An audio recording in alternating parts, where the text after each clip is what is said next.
High বন্ধুরা, কেমন আছো সবাই? আশা করছি ভালো আছো, আমিও ভালো আছি। আজ একটা রান্না নিয়ে চলে আসলাম, শীতের সবজি।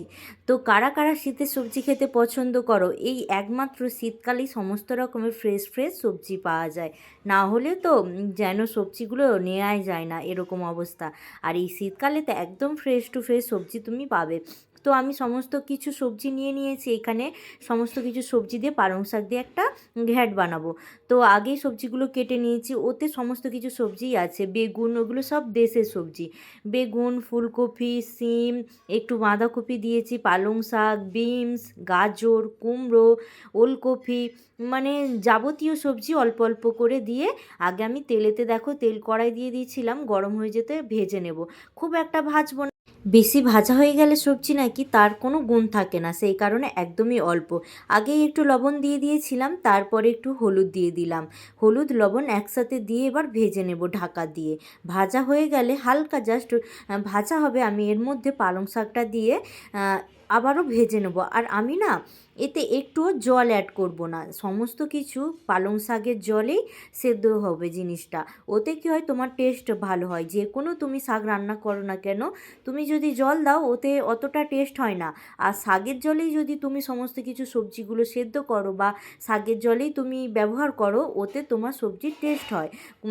ওই কারণে আমি কোনো এতে ঠান্ডা জল ইউজই করব না, আমি জাস্ট পালং শাকের জলটায় দিয়ে সমস্ত কিছু সেদ্ধ করাবো।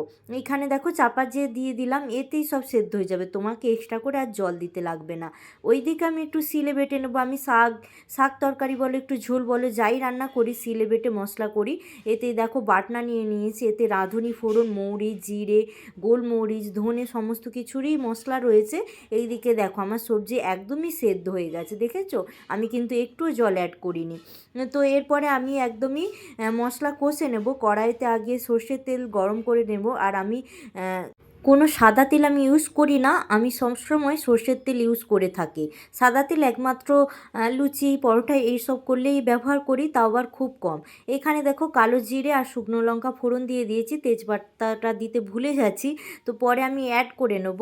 আর এই শুকনো লঙ্কা আর সব ভাজা হয়ে গেলে এর মধ্যে একটু হলুদ দিয়ে দেবো, কেননা মশলা দেবো তো। ওই যে বাটনাটা বেটে রেখেছিলাম, আর আগেই আমি একটু আদা আর ওটা কি বলে, জিরে, ওটা বেটে রেখেছিলাম। যেহেতু আদা আছে, তেলে দিলেই নয় চারিদিকে হাতে হাতে ছিটিয়ে আসে, ওই কারণে হলুদ দিয়ে দিলে তেলের মধ্যে ওতে আর অতটা পরিমাণে তোমার গায়ে এসে পড়বে না। এই দেখো লবণ দিয়ে দিয়েছি, তখন শাকের সাথে একটু দিয়েছিলাম, এখন পরিমাণ মতন দিয়ে দিলাম। আর একটা দিয়ে দিলাম কাঁচা লঙ্কা। এই কাঁচা লঙ্কাগুলো এত পরিমাণে ঝাল কি বলবো, খাওয়াই যায় না। তরকারিতে দিয়ে একটা করে দিই, তাতেই ঝাল হয়ে যায়। আমি কোনো এখানে গুঁড়ো মশলা ইউজ করব না। গুঁড়ো মশলা বলতে শুকনো লঙ্কা কিংবা জিরে গুঁড়ো, ধনে গুঁড়ো এসব কিছু ইউজ করব না। আমি যা করেছি বাটা মশলা, শুধু হলুদ গুঁড়োটা ইউজ করেছি। এইখানে দেখো একদমই কষা হয়ে গেছে, চারিদিক দিয়ে দেখো তেল ছেড়ে দিয়েছে। তো এটা গরম ভাতে খেতে এত ভালো লাগে। এতে যদি মাছের মাথা দেওয়া যেত আরও ভালো হতো, আমি ভেজই করলাম। ভিডিও যদি ভালো লাগে লাইক, কমেন্ট অ্যান্ড শেয়ার।